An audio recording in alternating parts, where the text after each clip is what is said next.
अरे आँख में हो जाएगा, कहीं भी पड़ जाता है, पत्थर कहीं भी उड़ता है। अभी लिया है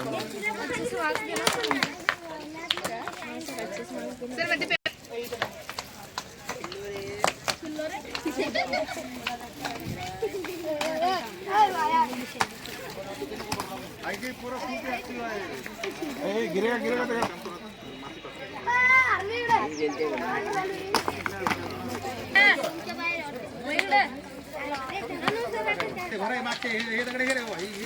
छोटे छोटे अच्छा बेंच एक्सचेंज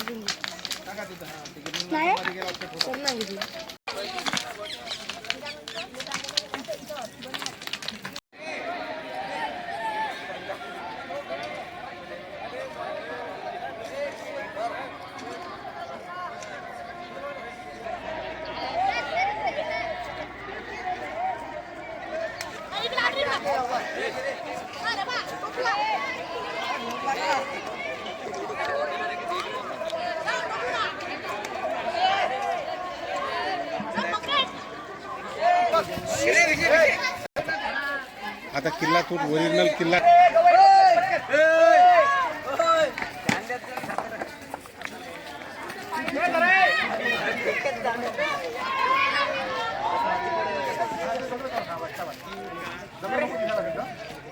अरे त्याला पाणी सांग ना, पाणी पाणी प्यायचं पाणी सांग ना बापूला. पाणी समजले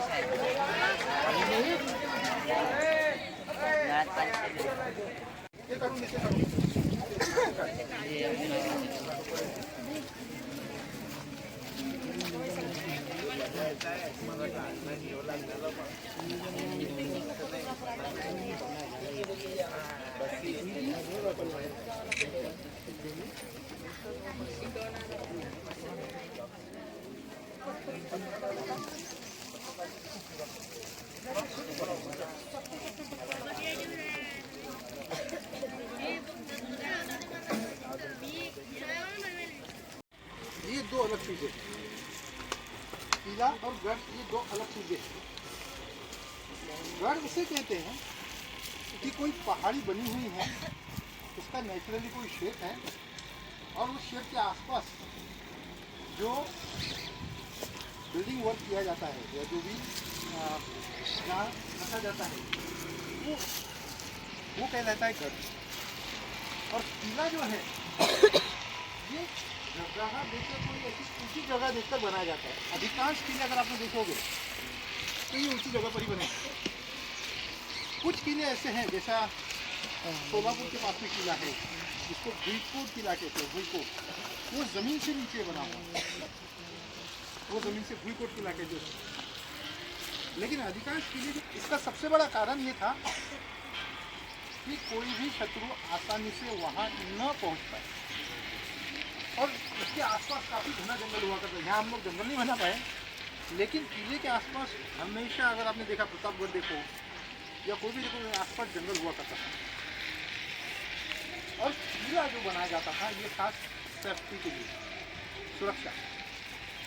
कोई भी राजा या कोई भी नवाब या सुल्तान या कोई भी बादशाह जिसने भी किला बनाया है, उसका पहला मकसद था सेफ्टी, अपनी पूरे नोबलमेंस की। और ये होती है फोर्टिफिकेशन वॉल, ये होती है फोर्टिफिकेशन वॉल। और ये अधिकांश पूरे किले को घेरती है, पूरे किले को घेर लेती है। और ये इतनी ऊंची होती है कि आसानी से इसमें कोई पहुंच ना पाए। दूसरी बात इसमें यह है, इस पर ये इस तरह का स्ट्रक्चर, इसको बरलास बोलते हैं, इस तरह का स्ट्रक्चर हर किले में बना हुआ है। किले की कोई भी चीज बिना वजह नहीं होगी। आजकल हम मकान देखते हैं तो उसमें कुछ ऐसा बना है, कुछ आ रहा है, कुछ चीज़ें, इसका कोई मतलब नहीं, कोई यूज़ नहीं है। किले में हर बात का अपना चीज हुआ करता था। ये बना आप देखिए, दिखाई दे रहा है। और ये जो दीवार होती थी ये काफ़ी चौड़ी हुआ करती थी। ये चौड़ी दो तीन आदमी आसानी से एक साथ चल सकते थे। उसको इतनी चौड़ी थी कि उसके घोड़े भी चलते थे। दूसरी बात, इन वॉल्स को कवर करते थे ये बुर्ज कहते थे। आप लोगों को केवल बुर्ज खलीफा पता है, लेकिन बुर्ज ये शब्द जो है ये इस तरह का जो स्ट्रक्चर है इसको कहते हैं बुर्ज। और ये उभरा हुआ फोर्टिफिकेशन वॉल या जो दीवार है इसकी जो बाहर का स्ट्रक्चर है बुर्ज, ये खासकर ध्यान रखने के लिए तो मराठी में टेहणी कहते हैं watching, they use move like watch tower. और ये जो खेल होते थे तो यहाँ पर सैनिक छिपा करते थे और सैनिक छिप कर देखा करते थे। इसी जमाने में धनुष बाण का वगैरह इस्तेमाल किया करते थे। बाद में बंदूकों का इस्तेमाल आ गया, छोटी छोटी तोपों का इस्तेमाल आ गया। तो यहाँ पर कभी धनुष्य का, कभी तोप का, कभी राइफल का इस्तेमाल हुआ। शत्रु इस पर आसानी से कभी चढ़ नहीं सकता था। पहाड़ के पास बने होने की वजह से अगर कोई दुश्मन यहाँ से चढ़ के आ भी जाता है, ऑलरेडी पहाड़ है, कोई चढ़ के यहाँ पर आ भी गया तो उसका ऊपर किले चढ़ना नामुमकिन था। इसीलिए किले में सबसे ज़्यादा ध्यान दिया गया था सेफ्टी, सुरक्षा का। अगर कोई गलती से इसमें चढ़ भी रहा है तो यहाँ से उस पर हमला किया जाता था। कई बार यहाँ से उस पर गर्म तेल या गर्म पानी डाल दिया जाता था, जिससे आने वाला शत्रु जो है वो वहीं पर गिर जाता था। इसका यह सबसे बड़ा यूज था। दूसरी बात, कई बार ये तो इस पर तोपें चलाई जाती थी। तोप चलाने की वजह से दीवार कभी भी पूरी ढही नहीं, वो इतनी मोटी होती थी, 20-25 फीट ऐसी मोटी दीवार, कहीं पर भी आप जाओ ये दीवारें काफ़ी मोटी। दूसरी बात, किले में एक नहीं कई गेट हुआ करते थे। मेन गेट या फिर साइड में गेट्स हैं। और किले में प्रवेश के लिए जहाँ हम दिखा रहे हैं यहाँ पर किले में, यहाँ किला दिख रहा है लेकिन ये जो महल है इसमें प्रवेश करने के लिए कोई दरवाज़ा नहीं दिख रहा है। हम लोगों ने यहाँ से थोड़ी सी गैप बनाई है जो कि किले में प्रवेश करने के लिए रखी गई है। किले में प्रवेश के रास्ते काफ़ी सही हुआ करते हैं। गेट दिख रहा है, अगर मान लो ऊपर यहाँ से अंदर घुस गया, गेट बिल्कुल क्या करें, गेट के अंदर घुसेगा, जैसे गेट खुल के जाएगा वो सीधा खाई में जाएगा, डिसेप्टिव गेट। और ये हर किले में हुआ करते थे। देवगिरी का जो किला है जिसको दौलताबाद का किला कहते हैं हम लोग, वहाँ पर अगर आप जाओगे तो एक गलियारा ऐसा आता है कि पूरा अंधेरा है, आपको दो रास्ते दिखाई देते हैं, एक तरफ उजियारा दिखता है, एक तरफ अंधेरा दिखता है। आप किधर जाओगे? उजियाले की तरफ जाओगे और उजियाले में जैसे आप घुसोगे वो रास्ता सीधा खाई में निकलता है। और उस रास्ते पर वो तेल डाल के रखते थे। माने अगर गलती से कोई उस रास्ते पर 2-4 कदम भी चल गया तो उसका पैर फिसलना और वो सीधा खाई में गिरना बिल्कुल तय था। तो रास्ता कौन सा चुनना है? अंधेरे का। और वो अपने लिए फिर मशाल वगैरह जला के रखते थे, टॉर्च जला के रखते थे, तो वो बराबर आ सकते थे। लेकिन जो डिसेप्टिव रास्ते हर किले में है, हर किले में डिसेप्टिव रास्ते बने हैं। इस तरह के कई गेट्स होते हैं किले में। मेन गेट और सेकंड गेट ये बिल्कुल हुआ करते हैं। और इनकी रचना अगर आप देखेंगे तो बुर्ज के अंदर वो इसकी जो पगथियाँ है यानी स्टेप्स जो है ये बुर्ज के बीच में दिखाई दे रही है। फ्रंट गेट में हमेशा ऐसे होता है। इसका कारण है कि सीधे गेट में शत्रु कभी हमला न कर पाए, उसको इस गेट पर हमला करने के लिए सीधा ही आना था। और सीधा खाई का रास्ता है, सीधा वो खाई से ऊपर नहीं आ सकता। गलती से इधर से वो आ गए तो बुर्ज के यहाँ पे अड़ जाएगा। और ऊपर इस तरह से गैलरीज बनी होती थी कि यहाँ से शत्रु पर नज़र तो रखी जाती थी, ऊपर से यहाँ से ऊपर गोलियाँ वगैरह फायर वगैरह यहीं से किया जाता है। ये कोई गैलरी केवल बैठने के लिए नहीं थी, ये थी सैनिकों के लिए खास बनी हुई। और सैनिक यहाँ पे सबसे ज़्यादा सुरक्षित थे। ये जो मेरलान से इसके पीछे सैनिक छुप जाते थे और यहाँ से वो हमला कर सकते थे। Main gate, second gate. और एक बात है, जो भी गेट किले में देखेंगे आप, हम लोग काफ़ी खुशनसीब है कि दुनिया में सबसे ज़्यादा किले हमारे देश में 1000 से ज़्यादा। और उससे भी हम खुशनसीब इसलिए हैं कि इंडिया में महाराष्ट्र में सबसे ज़्यादा किले, मोर देन 350। और छोटे छोटे फोर्ट्रेस तो बहुत है, बहुत। ऐसा कोई जिला नहीं कि जहाँ पर किला नहीं, ऐसा कोई जिला नहीं जहाँ पर किला नहीं। और सबसे बड़ी बात, अब हिंदुस्तान के करीब करीब मैंने 500 किले देखे हैं। राजस्थान, महाराष्ट्र के तो तकरीबन देख चुका हूँ। और राजस्थान, फिर हम्पी का जो किला है वो ज़बरदस्त है। घर बने हैं वहाँ पर बड़े बड़े। आप सोचो, हाथी गेट में वो सीधा चढ़ेगा, यहाँ पर स्टेप्स आपको दिखेंगी, लेकिन पीछे की तरफ से आपको स्टेप्स नहीं दिखेंगे। और मैक्सिमम किले की बनावट जो है, इसका जो स्ट्रक्चर है वो ऐसे दिखेगा कि सामने से स्टेप दिखती है, पीछे उतरने के लिए स्टेप्स। ये जो स्टेप्स बनी है ये खास इन छोटी छोटी जो एटिक्स है इसके लिए बनी है, जहाँ पर बारूद वगैरह रखा जाता था, तोप के गोले रखे जाते थे। और दूसरी बात, गेट जितना सिंपल दिखता है उतना सिंपल वो है नहीं। अगर आप ध्यान से देखोगे तो इसके अंदर भी यहाँ ऐसा कुछ बना हुआ है, दिख रहा है? एक छोटा सा ऐसा छोटी सी खिड़की नुमा दिख रहा है ना। तो हर मेन गेट में अगर आप देखना ही आपको, तो आप बालापुर चले जाओ।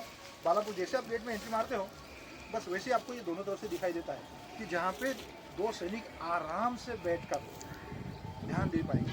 यहाँ पर सैनिक छिपे होते थे, अगर शत्रु घुस भी गया तो यहाँ के सैनिक उसको यहीं पर ढेर कर देते। इसका स्ट्रक्चर ऐसे ही रखा हुआ है अधिकांश गेट से। एक मिनट, मैं आपको गेट के बारे में समझाता हूँ थोड़ा।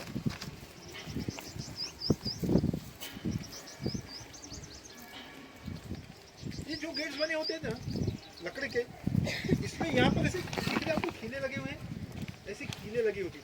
इसका कारण ये है कि कई बार शत्रु अपने हाथी लेकर आता था। अगर जाते हो तो लोनावला से बड़ी मुश्किल से 15-20 किलोमीटर पर लोहगढ़ का फोर्ट है, द फोर्ट ऑफ लोहगढ़। वहाँ के दरवाजे में इतनी मोटी मोटी कीले उन्होंने लगाई है, बड़ी बड़ी मोटी मोटी कीले उसने ठोकी हुई होती थी हर दरवाजे में। ये है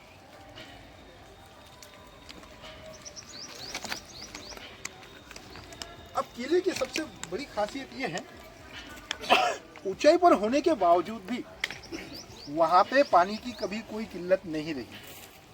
हम तो प्लेन्स में रहते हैं, लेकिन हमारी हमेशा समस्या बनी है कि भाई पानी नहीं आ रहा है, हम बस इंतज़ार करते बैठे हैं कि भाई कब पानी आएगा तब हम पिएंगे। किले में ये चीज़ ही नहीं। इसका कारण है रेन वाटर हार्वेस्टिंग, उनका ड्रेनेज सिस्टम। किले का ड्रेनेज सिस्टम बहुत ही ज़बरदस्त हुआ करता था। चाहे वो आप मध्यकाल के किला लो या पुराने किले देखो। अगर आप कभी दिल्ली गए तो दिल्ली में आपको कम से कम 5-6 किले अलग अलग मिलेंगे। उसमें एक पुराना किला है, दिल्ली जाओगे तो बिल्कुल देखना, पुराना किला जो पृथ्वीराज चौहान के ज़माने का बना हुआ है, पुराना किला। और बाद में 40 किलोमीटर दूर वहाँ पर मोहम्मद बिन तुगलक का बनाया हुआ भी किला है। किला कभी भी किसी एक शासक ने नहीं बनाया। किसी ने बनाया, उसका राज खत्म हो गया, फिर कोई दूसरा शासक है उसने कुछ बनाया, फिर उसका राज खत्म हो गया, फिर तीसरे ने बनाया, फिर उसका राज खत्म हो गया। तो किला कईयों ने बनाया है, और जिसने जिसने जो जो बनाया उसका अपनी छाप उसने उस पर छोड़ दी है। अपना कुछ तो भी एक अलग स्ट्रक्चर उन्होंने बनाया। जैसे देवगिरा होगा ना, आपने किसने देखा है कभी? दौलताबाद कहते हैं, औरंगाबाद से में उसको जीता था अलादीन की। एक बात और है, हमारे देश में कुछ किले ऐसे हैं जिन्हें कभी भी शत्रु नहीं जीत पाए। हाँ सही है, जंजीरा न जीतने की वजह क्या थी? वो समंदर के बीच में बना हुआ है। समंदर के बीच में एक टापू है जजीरा जिसको कहते हैं। मैं तभी बच्चों से बात कर रहा था, तभी ये बताया था मैंने, इसको जलजीरा कहते हैं, जलजीरा। और वो शब्द बना है जजीरा। जजीरा मीन्स टापू, आइलैंड। जजीरा मीन्स टापू, आइलैंड। वो आइलैंड पर उन्होंने वो किला बनाया है। जिसने बनाया था उसका नाम था सिद्दी जौहर, जो 12वीं सदी में आया था। उसने वहाँ पे करीब करीब 30 सालों तक वो किला बनाता रहा। वो किला क्यों नहीं जीत पाए? क्योंकि वो समंदर के बीचों बीच बना हुआ था, चारों तरफ से पानी है और नाव से जाना है। और उसका जो गेट है, मेन गेट, वो तो जब तक हम गेट के पास नहीं पहुंचे तब तक गेट दिखाई नहीं देता। जंजीरा हमेशा अभेद्य रहा, वो किसी से जीते नहीं गया। दूसरा किला था देवगिरी का, वो जीते नहीं गए किसी से, लेकिन वो केवल ब्राइब देने की वजह से जीते गए। वहाँ पर अलादीन खिलजी ने वहाँ के जो पहरेदार थे उनको काफ़ी ढेर सारा सोना वगैरह पैसा वगैरह दिया, और उन्होंने गेट रात में उनके लिए खोल दिए, और अलादीन की फौज, सुल्तान की फौज अंदर घुस गई और किला जीत लिया। तो तीसरा किला है द फोर्ट ऑफ अशीरगढ़, जो हमारे पास में है। बुरहानपुर से बड़े मुश्किल से 20 किलोमीटर के पास में है अशीरगढ़, द फोर्ट ऑफ अशीरगढ़, जो कभी भी जीता नहीं गया। अगर वो जीता गया तो वैसे ही ब्राइब देकर ही जीता गया वो भी किला। तो ये ऐसे किले इतने मजबूत जो बने हैं, सेफ्टी के हिसाब से सही थे, नहीं जीते गए। इसकी वजह ये थी कि कई राजाओं ने अपना दिमाग लगा के वहाँ पे बहुत सी चीजें की। अगर आप देवगिरी फोर्ट में जाओगे तो बाकी सारे स्ट्रक्चर आपको पुरानी दिखेंगे। वहाँ की जो मीनार है जिसका नाम है चांद मीनार, वो स्ट्रक्चर नया है। वो बाद में अलादीन खिलजी के बाद में वो बनाया गया है। अलादीन खिलजी ने मेरे ख्याल से 1296 से पहले वो था, यानी 13वीं सदी में वो था। वो जो स्ट्रक्चर है वो उसके बाद में बनाए गए हैं। तो वहाँ पर ऑलरेडी देवगिरी यादव का स्ट्रक्चर है, फिर बाद में सल्तनत का स्ट्रक्चर है, उसके बाद में जो कुछ आएंगे उन्होंने बनाया, कुछ मुगलों ने बनाया। लोहगढ़ का किला जो है वो सातवाहनों के ज़माने में, यानी ईस्वी सन 700-800 के दरमियान वो बनाया गया है। यानी आज लोहगढ़ को कम से कम 1200 से 1300 साल हो गए, लेकिन आज भी वो किला अवैध है वैसे के वैसे लोहगढ़। और ये इन किलों में बाद में लोगों ने कुछ एडिशन किया है। अशीरगढ़ के किले में तो अंग्रेजों ने भी कुछ स्ट्रक्चर बनाए हैं। हर किले की एक खासियत। अब मैं कुछ किले की कुछ बातें आपको बताऊंगा, कुछ स्ट्रक्चर्स। अगर आप पन्नाला जाओगे, कोल्हापुर गए आपने से कोई कभी? कोल्हापुर से बड़े मुश्किल से 10-12 किलोमीटर पड़े पन्नाला। आपने वो बात सुनी होगी ना, शिवाजी महाराज निकले थे, पन्हाळगडावरून निघाले, विशाळगडाकडे निघाले, बाजी प्रभू खिंड वगैरह, सुना है ना? हम लोगों को ये सारी चीज़ें तो पता होती है, लेकिन एग्जैक्टली उस किले के बारे में कुछ पता नहीं होता। तो इतना बड़ा अनाज रखने की, अनाज भंडारण व्यवस्था किसी भी किले पर नहीं है, क्योंकि 6-6 महीने तक राजा अपने सारे सैनिकों के साथ में वहाँ पर रहता था। 6-6 महीने तक उनको अनाज कम से कम लगना जो है वो वहाँ पर उन्होंने स्टोर करके रखा था। इतना बड़ा बढ़िया स्टोर, ग्रेनरी का इतना बढ़िया स्टोर पन्हाला जैसा कहीं पर नहीं। नंबर 1। सेकेंडली, अशीरगढ़ पर अगर आप देखें तो बड़े बड़े 2-3 तालाब हैं, बड़े बड़े तालाब जो पानी पीने के लिए उसमें इस्तेमाल हुआ करते थे। और सबसे बड़ी बात, कोई भी किला सेल्फ सस्टेनेबल था। इसकी सबसे बड़ी वजह है वहाँ का ड्रेनेज सिस्टम, या यूँ कहिए रेन वाटर हार्वेस्टिंग। ये कॉन्सेप्ट काफ़ी खोल हुआ है, बिल्कुल मीठा ठंडा पानी मिलता है। अब कभी भी जाओ, समर में जाओ तो बहुत अच्छा है। आप पत्थर डालो तो बड़ी आवाज़ आती है, डुबुक से आवाज़ आती है। काफ़ी पानी भरा है, 2-3 तालाब हैं और पानी भी भरा है। इवन यहाँ पर अगर आप जाओगे देवगिरी फोर्ट पर, तो वहाँ पर बड़े बड़े स्विमिंग टैंक बने। आपको लगता है कि हमने बनाए, हम नहाते हैं। अभी यहाँ पर ये रास्ते पर है तो वाटर पार्क है, स्विमिंग टैंक उधर बनाए हैं। ये स्विमिंग टैंक में नहा के कितने लोग नहा रहे होंगे? इसकी कैपेसिटी क्या है? ज़्यादा से ज़्यादा 100-125 लोग उसमें नहाते हैं, 5 में पैक हो जाता है। देवगिरी फोर्ट के पास, रोड पर, देवगिरी फोर्ट पर कह रहा हूँ मैं, फोर्ट पर, नीचे नहीं। देवगिरी फोर्ट पर जो स्विमिंग टैंक बना है उसमें हाथी नहा सकता है। अगर आप हाथी को भेज दें, बिल्कुल जाएगा, वो पूरा आराम से नहाएगा और आराम से निकलेगा। वो स्विमिंग टैंक कितना बड़ा होगा आपको, आराम से हाथी, और बिल्कुल ऐसे स्टेप्स वगैरह उतरने के लिए, और काफ़ी बड़ा वो। तो वाटर जिसको कहते हैं वाटर हार्वेस्टिंग, वो वहाँ पर काफ़ी अच्छी तरीके से किया गया। अब मैं ये कैसे करता हूँ, इस छोटा सा उदाहरण देता हूँ।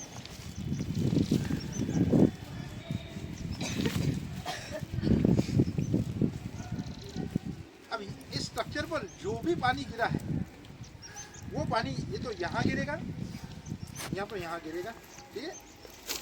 यहाँ से उन्होंने कुछ पानी सबसाइड होने के लिए जगह निकाली है।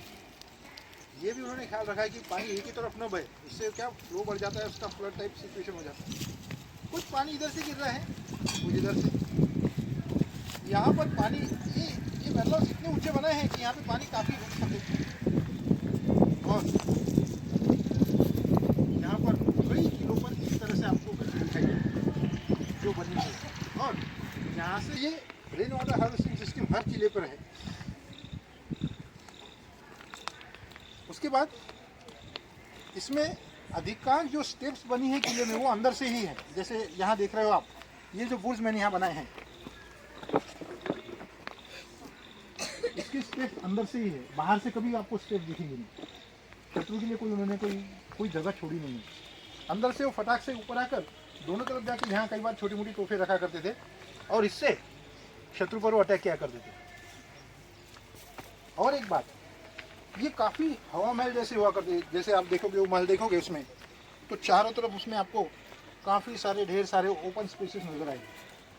इसका वजह ये थी कि किसी भी मौसम में वो सर्वाइव कर पाते। और ये काले पत्थर की जो बने हुए किले हैं, ये किले काफ़ी ठंडे रहे हैं, इसमें आपको गर्मी वगैरह का एहसास अधिकांश नहीं है। अब मेरा जो सबसे बड़ा सवाल मेरे दिमाग में हर बार आ रहा था कि कोई किला 1200 साल पुराना है, कोई 700 साल पुराना है, कोई 600 साल पुराना है, लेकिन अब जब जाकर देखता हूँ तो किले गिर रहे हैं, उसके जो बुर्ज है वो ढह रहे हैं, कहीं उनकी जो छोटी वॉल है वो कहीं टूट गई है। हर जगह पर यही हालत है। दूर जाने की जरूरत नहीं है। बालापुर का जो फोर्ट है, बालापुर फोर्ट देखेंगे आप, अगर आप खामगांव से बालापुर में एंट्री करते हो, नदी जैसे ही नदी पर आपकी बस आती है तो फोर्ट की तरफ देखो, वो बुर्ज पूरा ढहेगा। अभी भी वो किला इस्तेमाल हो रहा है, वहाँ पर तहसील का ऑफिस है, अंदर से पूरा बढ़िया, लेकिन बुर्ज जिसका ढह रहा है, ये क्यों हो रहा है? रोगन में देखा मैंने, उसकी जो पगतियाँ है, उसकी जो स्टेज है वो अभी टूट रही है। कभी भी किले की छोटी हुआ नहीं करती, काफ़ी मोटी मोटी स्टेज है, कोई बात तो ऐसे हाथ रख के करना पड़ता। अब ये 600 साल 700 साल पुराने ये तो सर्वाइव कर गए, लेकिन पिछले 50 सालों में ये किले अब धीरे धीरे धीरे धीरे ढहने शुरू हो गए। इसका सबसे बड़ा कारण है कि जो चीज़ें हम ले जाते थे उसकी वजह से ये ढह रही है। अधिकांश हम जब जाते हैं ना तो कुछ फ्रूट खाना वगैरह प्लास्टिक के पन्ने में भर के, कुछ पानी की बोतल वगैरह प्लास्टिक की, ये सारी चीज़ें हम ऊपर ले जाते हैं और खाना खाने के बाद वो सारी चीज़ें वहीं छोड़ देते हैं। इसकी वजह से अभी किले टूटने शुरू हो गए। जो विरासत 1200 साल से वैसी की वैसी थी, पिछले 50 सालों में टूटना शुरू हो गई। और अगर यही अगर जारी रहा ना तो आने वाले 50 साल के बाद में मैक्सिमम चीज़ें आपको दिखेगी। एक उदाहरण मैं आपको इसका लोनार का देता हूँ। लोनार में मैं 97 में गया था, उस समय मैंने 12 मंदिर देखे थे वहाँ पर। लोनार का जो सर्कमफरेंस है नीचे का, उसमें 12 मंदिर थे। अभी 2 साल पहले जब गया तो बड़ी मुश्किल से 3 या 4 बचे, बाकी सारे ढह गए। पत्थर के बने हुए मंदिर सारे ढह गए। हम अपनी विरासत को संभाल नहीं पा रहे हैं। कहीं ना कहीं आज जब आपके सामने मैंने ये लाया हूँ तो इसका कारण ये कि हम इन चीज़ों को अब संभाल नहीं पा रहे हैं और ये काफ़ी, इसको कहते हैं अभी बैड टाइमिंग से गुजर रहा है। किले का एक सबसे बड़ा कैरेक्टरिस्टिक जो है वो ये है कि आप किसी भी किले पर जाओ, कोई मस्जिद, कोई कब्र और एक शिव मंदिर आपको दिखेगा ही दिखेगा।